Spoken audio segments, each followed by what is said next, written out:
I think it was Andy Edwards, you know Andy? It's like he was on Beato. It's like a English commentator on music.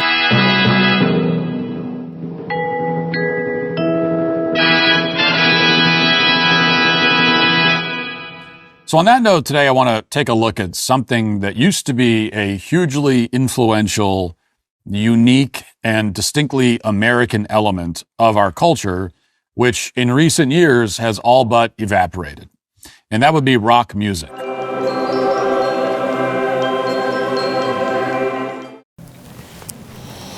Hello and welcome to this video. And welcome to my new look. This is the first proper video that I'm doing with the new look. I've had to put it on very hurriedly today, actually, and these bits are supposed to go right. Anyway, don't worry about it. I'll get used to it. So, yeah, I decided to have a new look on my videos, something that was more me, you know, something that was more entertaining for you. But if you're trying to link what you see before you, glorious though it is, to the subject matter, no, this is the new look. It's a new look, Andy. I've branded myself. I've branded myself in this way to make my videos stand out from everybody else. So people will go, you know the bloke he's dressed in that magnificent costume, you know, the one that looks Egyptian and he's got that all-seeing eye on his forehead, you know that chap. Yeah, I've seen him. Yeah, you could see him. He just beams out the thumbnails, doesn't he? Yeah, he does look a bit Egyptian, but I also think he looks a little bit like a judge, doesn't he? You know, as well, like a British judge in the legal system. Oh, that's quite interesting and profound because he does judge things, Andy does. You know, there is a lot of sort of esoteric wisdom to his stuff, but there's also he sits in judgment, and I always thought, well, what gives him the right to sit in judgment? But obviously now looking a little bit like a judge. I mean, he doesn't really look like a judge, but I think those white things coming down the side of his head. So what am I judging today? Well, I'm going to be judging Matt Walsh's video, which is called something like Rock Music is Dead. It's something like that. Now, I always find these videos interesting. Anybody who says anything's dead, I find interesting.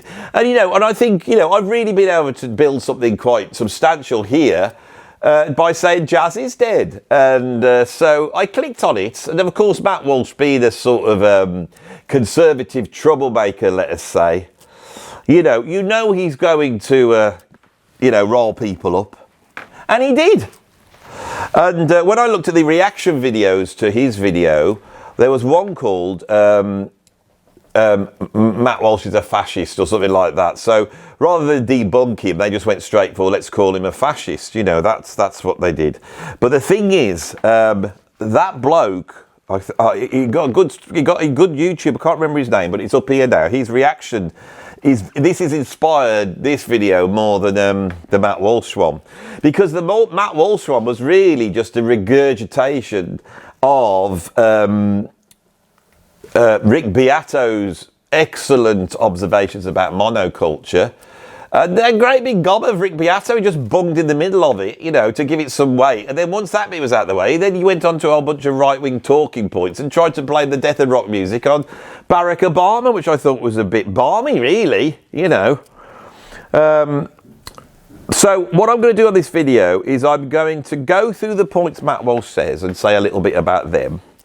Then I'm going to say what I liked about this other YouTube. I can't remember, something like the metal something. I can't remember what I sort of learned from him that I found quite useful. But then I'm going to tell you a couple of really basic things that actually affect this discussion, right? And might change the way people are talking about it. Really basic, obvious things that nobody mentions, which I think you have to throw into the conversation when you start to say what's dead and what's not and all that type of stuff. So, Matt Walsh comes on and he says this. First point, he says American culture is vanishing. And I'm like, well, that's not true. America doesn't really have a culture. It's got a non-culture. What it's got is it's got no real culture like we have in the United Kingdom or the people who designed this outfit, because believe it or not, this is all the real deal. I've got this from Egypt. That's a real Egyptian headdress thing, and this is a real Egyptian outfit. And this thing underneath is actually the thing you wear when you get your degree in the United Kingdom. It's one of those white things. So it's like, it's two cultures mixing together. Now, I'm mixing cultures together, and I think it's a very positive thing to mix cultures together. And of course, America mixed cultures together in an incredible way. So America is a product of these mixed cultures, but there's no American culture except for the Native American culture. That's the American culture. All the rest are like very recent fusions of other cultures. But that is the way cultures shift, and it's really exciting and interesting. Cultures shift because a new culture or a new part of culture is born out of cultures mixing together. And it's very interesting the way something could be just a mixture. I haven't really pioneered anything by taking these Egyptian clothes, these, British sort of, graduate clothes and mixing them together. I'm just mixing and matching, a bit like Dave Lee Roth would do with his clothes. But sometimes you can mix and match, and then something comes out of it and it has utility, and we say it's born out of it. Now, the two things that have come out of America, which I would say is part of their culture, American culture, they've added to it, would be jazz and blues, and from that popular music, and, film, Hollywood film, that is. They're the big cultural things, but they haven't been around for very long. But everything else that has come out, whether it's hip-hop or country and western music, or anything that's coming out of America, is part of the culture, surely, Mr. Walsh. So how can it be vanishing? It can be changing, and it can be changing in a way you don't like, but that's a bit of a stupid thing to say.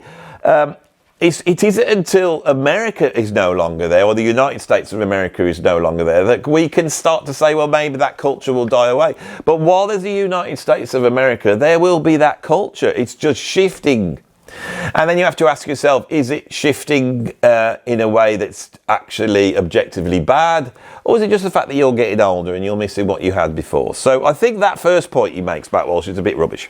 Then he says, rock music is distinctly American. Rock music is distinctly American. Jazz is definitely American. The blues is definitely American. Rock and roll is definitely American. But rock music, let's name some people who make rock music, shall we? Ooh, who's number one at the top? The Beatles? Yeah, well, they're not American, are they? Who's at number two? I don't know, it's a toss-up between Rolling Stones and Led Zeppelin, but it doesn't matter if it's a toss-up because they're both bloody British, aren't they?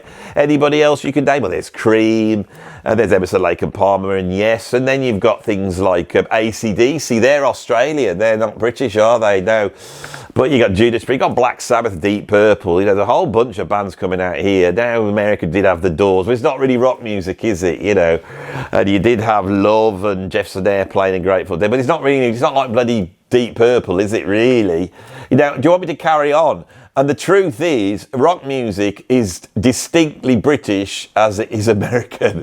And it's like the highest points, I'm afraid, Mr. Walsh, the highest points of rock music are British. That's it. Whether it be Fleetwood Mac, whether it be the Police, whether it be the Sex Pistols or the Jam, whether it be any of the bands. And America doesn't really produce an all-encompassing rock band until Metallica. And of course, Metallica are based upon not only a British band, but a band that just exists up the road. And the guitarist has been in my studio doing stuff in here, Diamond Head, and the new wave of British heavy metal. The truly unique thing, I would say, to American culture in terms of rock music is grunge. The hair metal is an extension of the sort of proggy, hippie sort of look that we had with bands like Led Zeppelin and stuff like that. We can see Aerosmith as sort of coming straight out of the Rolling Stones. I mean, there's very few American bands, ZZ Top, I think. Now, he offers Lynyrd Skynyrd as being a great American rock band, and they are.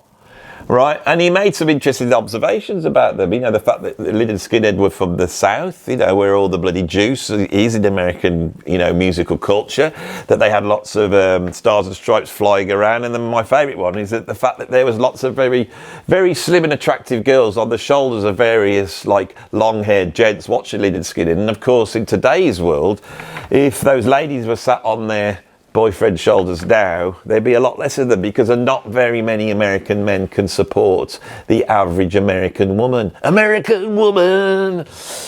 So he then goes through some evidence for his his conclusion, and this is where I think it goes wrong, because he goes to bloody Spotify and he looks there and he goes, there's not even any bands here. He's not even, and then Rick Beato comes on and he says the same thing. Then they start looking at all sorts of charts, there's not any bands, and then Rick Beato comes on and he said, I looked at 400 and there was only 3 bands or something. Oh my God, where's all the rock bands gone? It's gone. Now, this is fundamentally, because I've been involved in this argument for bloody years now, right? Okay, you say a music form is dead. What's your proof? Look at the mainstream culture and it's not there. Where is it? It's not there. It used to be there, it's not there, so it must be dead. And then the people in opposition, like this bloke who came on who called Matt Walsh a fascist and then started to give him some jip and oppose him and said, but there's loads of rock out there, and there's loads of rock that makes lots of money, and there's loads of rock that does this, there's loads of rock that there. It's still there. Now, I've had this argument with the jazz lot.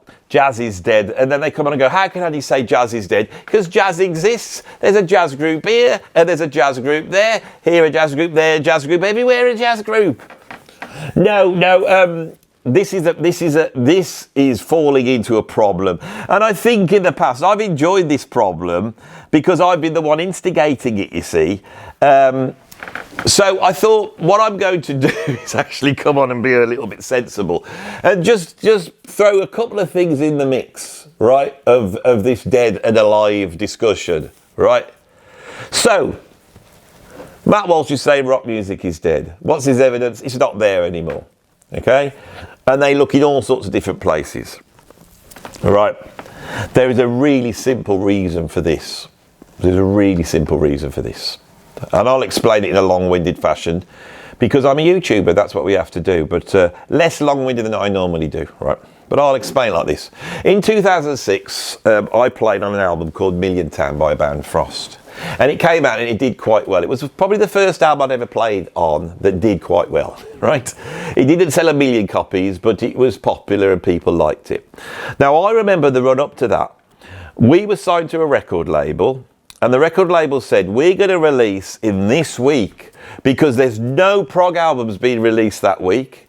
So-and-so have got their album out a couple of weeks later, but that will be a couple of weeks later. Which means us as a record company now can put our press release out, and every progressive rock magazine, right, is looking that month at, in terms of, you know, label releases, they were looking at maybe 30 releases. And within the progressive rock genre, there might have been 10 in that month, right? So basically, there was loads less. And because there was loads less, you could get your head round it. You could literally go and buy a magazine. Now, the progressive rock, this wasn't mainstream, and you can talk about monoculture. Now, what's the monoculture? The monoculture is this idea that we used to once sit round the television all together, and when the Beatles came on, you know, the Ed Sullivan Show, 73 people in America saw it. Now, are you going to do a video about that appearance? Because it's probably the most iconic performance, the most important television slot in the history of 20th century music. There is nothing greater than that. It gets checked all the time.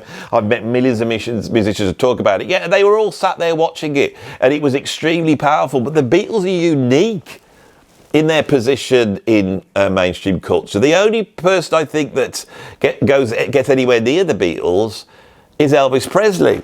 In that the Beatles changed fashion, they changed what presents kids had for Christmas, they changed the way people saw the world, how they their religious affiliations, every aspect of culture the Beatles touched, right? That's really, really important. And sometimes we think of the Beatles and we see them in that way. But the truth was, if you go back to the Beatles' time, there were even less bands coming out. So when I discovered the new wave of British heavy metal in 1980, Looking magazine did an article on heavy metal and listed probably that article 50 to 70 bands. I wrote them all down and went and started buying the albums. And every album they mentioned was either cutting edge new wave of British heavy metal, or it was a band that sold millions and millions of copies. But what I remember very distinctly was that what attracted me to the new wave of British heavy metal in 1980 is it wasn't part of the monoculture. Pink Floyd was not part of the monoculture. Led Zeppelin were not part of the monoculture. Because there was less stuff around, Led Zeppelin could still be Led Zeppelin. They could still be the biggest concert draw in the world, but only a certain section of society would even know who they are. My parents did not know who Led Zeppelin were.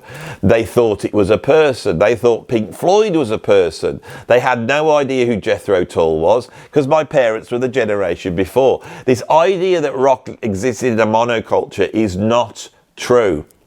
Okay, now in America, you had an incredible amount, and Rick Beato has done brilliant work, you know, explain this far better than me. But in America, you had lots and lots of college radio, lots and lots of local radio.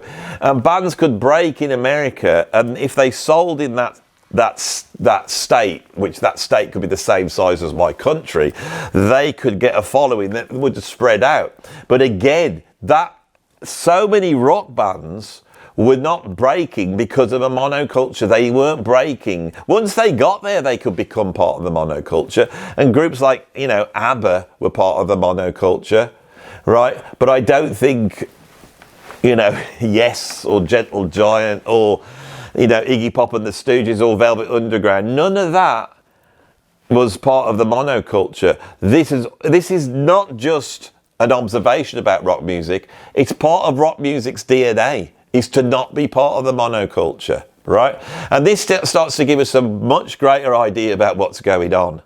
So, the evidence that everyone's putting forth, you can just ignore, because there are more rock bands, heavy metal bands in existence now than there has been in human history. Right? And when I meet someone who's into rock music and I go, oh, what are you into? They name a band, I've never heard of them. And then you go and Google that band and you see that they have literally got thousands and thousands of fans, if not millions. And you have to understand is that if a band is putting videos out on YouTube and they're getting like 10 million views, 20 million views, that income in a way is more secure and greater than the album sales, where they would have been getting a few pence off a record if their deal allowed that. Many bands came through and made nothing. If you think of a band like the Jimi Hendrix Experience, nobody made any money out of that at all. It all went another way. So bands are able, because of the internet, to reach a sizable following which pays for them to exist, to have a comfortable life, and they can exist there in greater comfort, with greater fulfillment, being a rock band in today's age and acting like that one and going and seeing their fans and keeping contact, and they exist. And to these fans who look at this, they go, well, rock music's alive because I'm a real fan of this band. And this guy was pushing against it. He was pushing against it by saying, you don't understand, rock is alive in the underground. And I thought, yeah, but it's not the underground because it's gone less. It's not that rock music has diminished. What it is that there is just so many heavy rock bands out there now. There's millions of them. In my town, there's hundreds of them. And they all have Facebook pages, they all have Bandcamp pages, and they have tiny little followings, and some of them have bigger followings. There is just so much out there that when you list things on Spotify, which is everything, and you start listing what is being streamed or what albums are being listened to, the rock, although it's hitting heavy, will not get onto that list because there's just so much there. And the money, there's so much money there. But artists are linked to advertising. The vast amount of money is made through advertising. I'm sat here dressed like this, trying to create a brand. And at the same time, I'm also trying to sort of take the mickey out of branding and make you think about it. You know, why is Andy sat here like this? How long is this going to go on for? Is he going to always wear this forever? Is it just trying to make some bizarre point? Why is he trying to do it? Well, the thing is, I find me sat here like this, and I've changed the view, and I've got the lighting better, I think, and now I've got the white, and you can't see all my grey hair, so I don't have to keep worrying about what my hair looks like. I think this creates visually a more interesting image, and all I am is a talking head and what I'm saying. So even if I'm talking crap, at least I look magnificent now, I would say, wouldn't you say? Right? And that's because I'm starting to understand how YouTube works. And the advertisers want to put their incredibly well-made adverts on a YouTube video which is compelling. And that is basically where the money is. And in that realm, it's artists who are really celebrities. It's artists that create sort of interest through the stories behind them. And the whole idea of the rock band is something else. It operates in a different way, all right? And so I wanted to make that point. I wanted to make that point to you that the real reason for this, before we start getting all esoteric and having all these long conversations, is just because there's so much stuff here, and in the old days, so much stuff did exist in exactly the same place where you would have to get specialist magazines or listen to specialist radio stations. So nothing much has really changed. Now, there were rock bands in the charts in the old days. Now, why is that? Well, I'm going to answer that on the second half of this video, but as I talk to you right now, I need to go to the toilet, and that's going to be quite, in this outfit, it's going to be a new challenge. So I'm going to stop and start. When I come back, I want to talk about the difference between a solo artist and a band. That will be the second half of this video. When I first visited Abbey Road, what I found surprising was the size of that room. You know, the famous room that the Beatles recorded in, you know, now even more famous because of the Peter Jackson film. That room wasn't designed to house a band, you know, that was designed to record an orchestra.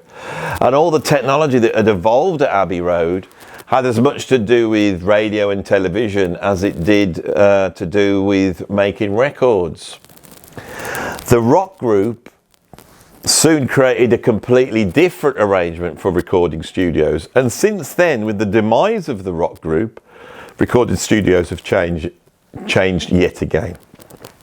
The group is the thing, I think, guitar, bass, drums, they might add a keyboard, another guitar, you know, but the rock group is the thing that defines rock music. And I find it very interesting when people say that, you know, rock music's died, and then they all start to run through bands, and because Fleetwood Mac is in there, you know, people will go, well, Fleetwood Mac's there, and I'm thinking, yeah, well, they were sort of a blues rock band in the early days, but were they a rock band, you know, by 1976? I don't know.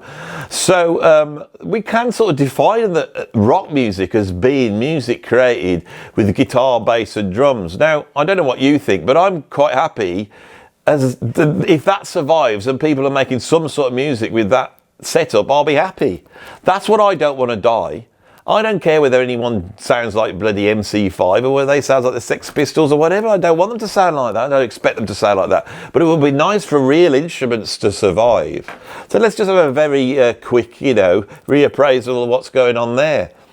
Before jazz came along, you know, people sat around the piano and played music. They would sing in the church, which might be a pipe organ. You had string quartets, small orchestras. You know, you had vocal groups, voice and piano. There was a whole bunch of different groups, and the group in early jazz that emerges with you know, Jelly Roll Morton and Louis Armstrong is the New Orleans front line. It's a trumpet and then a clarinet and a trombone. Instruments that you can walk down the road with the cornet playing the main tune, and then you've got the trombone coming up underneath, counterpoint, and the clarinet soaring over the top. But by the end of the 1920s, jazz has shifted, and we now have the rhythm section. It starts off as piano, double bass, drums. It's completely different. The big band wraps around it. But when the big bands, you know, lose their grip on culture in the 1940s, it goes all back to that rhythm section, piano, bass and drums. Those early, you know, records by Fats Domino or Ray Charles, piano, bass, drums. Could be an electric guitar. The electric guitars take over at a certain point, but it's still the rhythm section. The rhythm section becomes preeminent. It really emerges in the late 20s, 1930s. By the time we get to Count Basie's group, with that rhythm section with Freddie Green on guitar and, you know, Joe Jones on drums, that is the rhythm section established. And we see that as the technology for making rock music. It's adapted by rock and roll from rhythm and blues. Country music was played on guitars. It was, if you look at the Carter family, there's no drums, bass, guitar, drums, bass, piano. That was brought in from jazz. Same thing with blues. You know, early country blues, listen to Lead Belly. There's no rhythm section there. The rhythm section is key. Guitar, bass, and drums is what I love. That's what I've grown up doing. And I play the guitar, the bass, and the drums because I've been fascinated by it. And I don't want that to die. Okay, so why has it died? Well, we can track it through the 1950s to the 1960s to the 1970s. We can see recording studios adapt. But overwhelmingly, the reason why the rock group and then what the rock group entails has gone away is for a number of reasons that actually Matt Walsh identifies very well. And these are key things. Firstly, if you're advertising, and I'm adding to this now, if you are advertising, you need one person, right? Yeah, we had the Three Stooges, and yes, you've got like Five Go Mad in Dorset or whatever it is. You know, there are groups that we can get in storytelling and film, but on the whole, what really sells is a Tom Cruise or a John Wayne or a Clint Eastwood or whoever it is. Star power. That was really important in the 20th century. It was adapted by the recording industry, and they tried to do it. They tried to create a studio system for music. Someone would be signed up, whether it's Doris Day or Elvis Presley. They would have a writer, which would be like a script writer. They would have a producer, which would be like the director. They would go in, they would have a band behind them. That would be like the character actors, and they would make a record in exactly the same way. Rock music, the great thing about rock music, and this is why I say Bob Dylan's the most important guy in it, is suddenly you become the author of it. And the band becomes the author of it. And the band has complete control. If you were a solo artist in 1958 and you were writing your own songs, you wouldn't get signed anyway. But if you did, they would then come in and produce them. Before you know, they're being arranged for an orchestra. Once you've got that rhythm section, you can have a bunch of people making the music. They're not just writing the lyrics and the chords. They're now coming up with the riffs. They're coming up with excitement. It's owned. It's democratic. That's why rock music's so powerful. That's the thing we're missing from the mix right now. That's the thing we're missing. Why did that die? Well, I think it's because what we see in the 1980s is the re-emergence of the solo artist. They were always there, but a solo artist, once it had been established, if you were Harry Nilsson, you know, or a Joni Mitchell, you could still jump in, bring your rhythm section in and do what you want to do. By the 1980s, and I think this is the big shift that Michael Jackson does. Michael Jackson is not coming from that. He's coming from the Jackson 5. All those Motown people are trying to say, can we write songs? And, you know, Berry Gordy's going, no. Oh, please let me write songs. Stevie Wonder really pioneers the way, well, and Marvin Gaye as well. And then Michael Jackson comes in, he starts writing his own stuff. It becomes really popular. But in his mind, Michael Jackson hasn't got a band. He's got a producer. His producer's Quincy Jones. They bring in session players. That's his band. The session players, that new wave of session players that come in, like Steve Lukather's and Jeff Porcaro's, you know, and J.R. Robinson's, all those guys, they are acting like a little rock band. They're different to the session players that went before because they act like they're there doing the rock band thing. It's still there. But we suddenly see the emergence of the 80s of the solo star again. And it's because it is so marketable. It's so, you try and photograph a group and then try and photograph an individual, and you'll see how hard it is to photograph a group and how easy it is to photograph an individual. The music video makes this more important, but Matt Walsh said another thing that was very true. Bands are a pain in the arse, and part of it is not just because you're dealing with a group and there's all the legal things that he said, but also it's democratized, so you get real people with real opinions, and they turn around and they say no, and when they don't like stuff they smash it up, right? And they take loads of drugs and they get drunk, right? And they have nervous breakdowns and they write The Wall, or they form the Sex Pistols or whatever it is. This is what bands do. They're truculent. Then the machines come in. And the musicians that were used to expressing themselves and stood around, playing a few chords and getting all the girls, right? And being a pain in the arse because they won't just do the simple thing. And I grew up in an era where everyone said, oh, Andy, you like all that weird prog and jazz fusion. But really, if you want to be a great musician, you're just going to play for the song, just play it straight down the line. And I was like, I don't know. Because machines could take over, couldn't they? And they did. The drum machines and synthesizers and sequencers and then samplers have all taken over. And then the way the music industry wanted to codify everything, the way the industry slowly went from going, I haven't got a clue what these 1960s bands are doing, but I'll smoke my cigar, I'll sign them and we'll put them out. And you get Frank Zappa and you get the Grateful Dead, you get Hawkwind and you get bloody Pink Floyd. The record companies don't know what the hell's going on. They don't know whether it's good, bad or whatever. But by the 1980s, 1990s, they've codified it and they're marketing in two ways, either through superstardom, the pop route, the Madonnas and Princes, or through genre. And genre, as we said, can be outside the monoculture, but it's like a tribal thing. And once you get to that point, you set up music that can not only be made by machines, but that can be made by AI, right? Human beings have a choice. Right? We have to weigh the technology for what it is. And if you are buying your music off the shelf and you've been conned into thinking that by sampling stuff and sequencing stuff, you're making music. I used to be a dance producer. I used to do it all. I can do it all, programming, sampling and all that. And then I had this revelation. I realized this is not my music. I am just regurgitating in some weird postmodernist, Jacques Derrida reconstruction, post-constructionist way, other people's music. That's all I'm doing. I'm just repackaging other people's music and thinking it's mine. That created the nature of AI.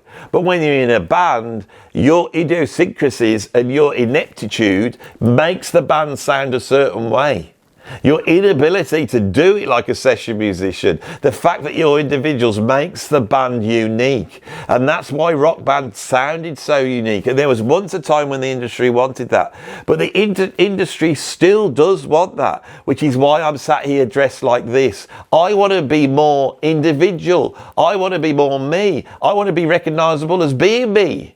Right? So I'm going to do whatever I want to do and be as mad as idiosyncratic as I want, because that is what I want. I want to express myself. So what's the moral of this story? It's very simple, right? Forget the reasons of whether rock is dead or not dead, right? It could have well died if you measure it from the mainstream, but I don't think it ever was measured in the mainstream. Really what you're looking at is you're looking at a situation where there used to be less bands, right, and a much wider culture that would pull on those bands for entertainment, and now you have millions of bands and a much more fractured culture, so they exist in pockets. Doesn't mean you can't be in a successful rock band, doesn't mean you can't make a living out of it, right? But by the same token, the importance of meaning of rock music in culture is completely dissipated. And that has also been made worse by people wanting to conform, not want to rock the boat, do what other people have done. And without the gatekeeping of individuality that existed in the record companies in the 50s, the 60s and the 70s and the 80s to somewhat, now you get your point straight off by conforming. So everybody wants to conform. But the truth is, here I sit before you, dressed in my weird outfit, halfway between an Egyptian and someone who's just, got a degree in something. That's a college degree outfit, that you go up and get your bloody rolled up piece of paper. Here I am sat here in my recording studio. This studio is not designed to be a dance music studio. It's not some tiny little box with a computer full of plugins. This is a room where real musicians can play. And I'm going to play real music and I don't care. And while you're here, you're going to watch it. And at some point, if I get more bigger and I got more power, bands will want to come here and play. And this has happened. We had Soft Machine here recently. And that will create a different dynamic. The album's gone. The tours have gone. It's all gone. But the rock band doesn't need to go. It's still an incredible thing. And I know it because when I sit down behind my drums and play with other musicians, I enjoy it. And whilst I enjoy it, I'm going to do it. And there is a place for it. And there is a place where it can make money, but it's the place that is going to be different in the future. So, the eagle-eyed may have noticed that my battery ran out on my camera, so I've had to go to I've got to go over to my phone, so you've seen a different... I'm going to be honest, I've got these new cameras now, you know, because I liked them, they're easier to use. But now I've got all set up, and I've got my costume on, I've got me the lighting better, you know, over by the window, got reflection. I think this looks actually pretty cool, doesn't it? Looks pretty cool. Could just do it like this. Except that my camera on my iPhone, for some reason, makes a weird squeaky noise now. I don't get it all. If you like this video, like it. If you want to see some more, subscribe. I have a Patreon. You can become a free member, or you can become a paid up member, or you can become a member here. I also have a PayPal tip jar, and that pays for gear. So this clip-on microphone that I've been using was bought out of the PayPal tip jar money, as was this camera here. That's all come out of the PayPal tip jar money, as did this incredible costume.